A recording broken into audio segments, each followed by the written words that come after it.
Orang yang pro Megawati itu begitu mendewakan Soekarno, seakan-akan Indonesia itu dimulai dari Bung Karno, sampai ada paham Soekarnoisme. Bahwa Indonesia itu seakan-akan dimulai dari Soekarno. Memang deklarator kemerdekaan Indonesia itu Soekarno. Tapi umat Islam atau partai-partai Islam itu tidak kecil hati. Karena embrio yang bernama Indonesia itu dari tahun 1908, sebelum ada partai nasionalis yang berani melawan kolonialisme Belanda adalah partai-partai Islam, sehingga kebangkitan Indonesia dimulai 1908.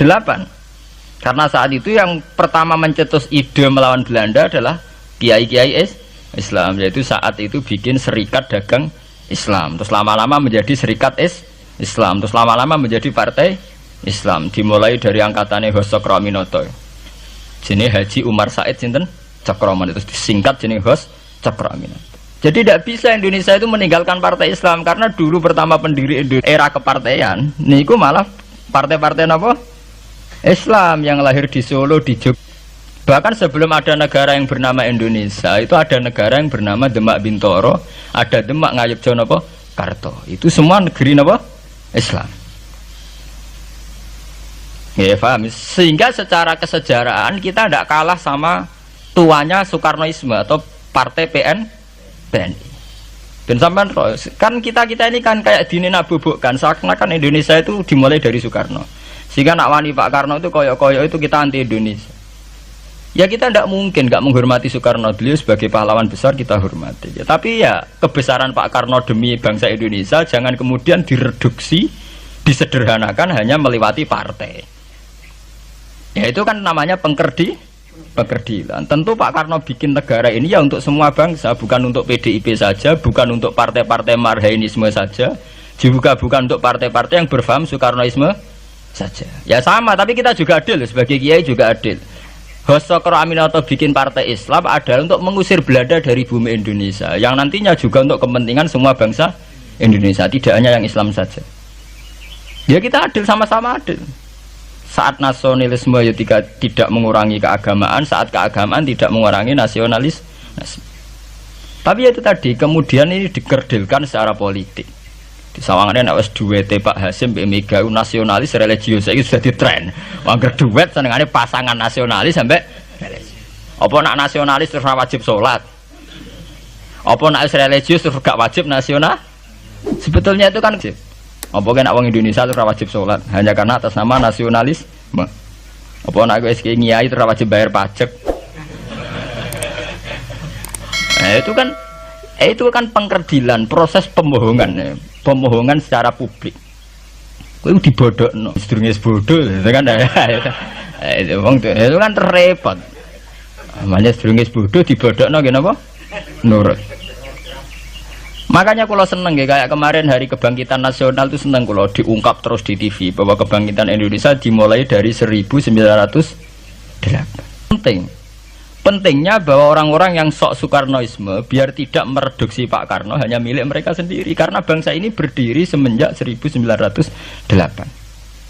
Dimulai dari gerakan Budi Utomo sampai Hos Cokroaminoto sampai macam-macam, ya serikat-serikat Islam. Tapi ini terungkap sausé tukaran. Jadi sebetulnya Presiden Gus Dur jadi Presiden Yasa karena Basim Asari berjuang sebelum tahun 45. Megawati Yasa. Ya karena beliau berjuang lewat bapaknya, ya sama semuanya sah. Pak SBY juga sah. Karena keluarga militer. Apa meneh dekne mantune Sarwoedi sing ra roh sapa? Perjuangane mertuane. Gak iso adol bapak ya adol mertuane. Pokoke sing dikena didol pokoke. Tapi artinya sama, kita secara sejarah itu sama. Kita sebagai santri juga tidak kalah sejarah.